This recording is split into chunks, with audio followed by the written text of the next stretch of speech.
అధ్యక్ష,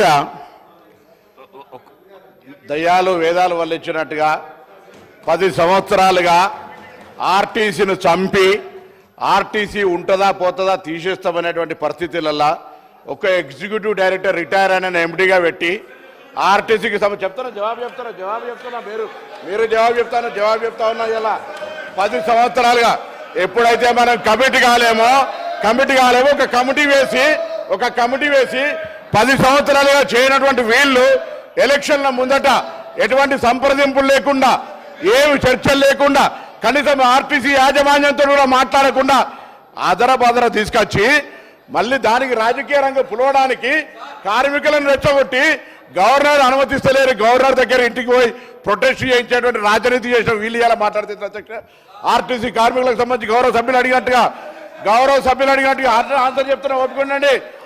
అదేవిధంగా ఈరోజు తప్పకుండా సార్, అసలు వీళ్ళు కార్మిక సంస్థలు రద్దు చేసి ఇవాళ యూనియన్లకు సంబంధించినటువంటి వీళ్ళు మాట్లాడుతూ ఉన్నారు. ఇవాళ పునరుద్ధరణ గురించి వాళ్ళకి ఏమక్కుంది, ఎవరు రద్దు చేసినారు, ఎందుకు రద్దు చేసినారో ముందు మీరు ఆ కార్మికులకు క్షమాపణ చెప్పి ముందు అడగండి ఒక్కసారి.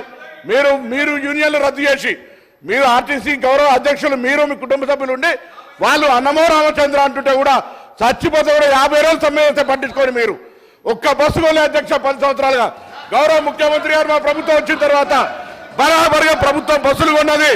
అంతేకాదు 2013 నుంచి పెండింగ్ లో ఉన్నటువంటి 280 కోట్ల బకాయిలను మేము బాండ్ రూపంలో ఉంటే ఇచ్చిన 80 కోట్లు పేమెంట్ అయింది. ఆన్లైన్ లో యాజమాన్యం ఇతర అవసరాల గురించి కలుగుతా ఉంది.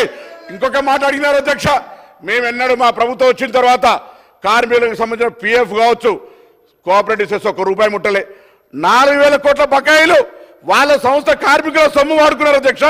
ఇవాళ ఆర్టీసీ 7000 కోట్ల అప్పులతోటి మాకు అప్పచెప్పితే ఈరోజు ప్రభుత్వం మహాలక్ష్మి పథకం కింద నెలకు 300 కోట్లు ఇచ్చారు అధ్యక్ష. ఇప్పటికే 70 కోట్ల మంది మహిళలు ప్రయాణం చేస్తే అధ్యక్ష 2400 కోట్ల రూపాయలు ఆ మహిళల పేరు మీద వచ్చినటువంటి సొమ్మును 2,000 కోట్లను ప్రభుత్వం తరఫున ఆర్టీసీకి ఇచ్చినాం.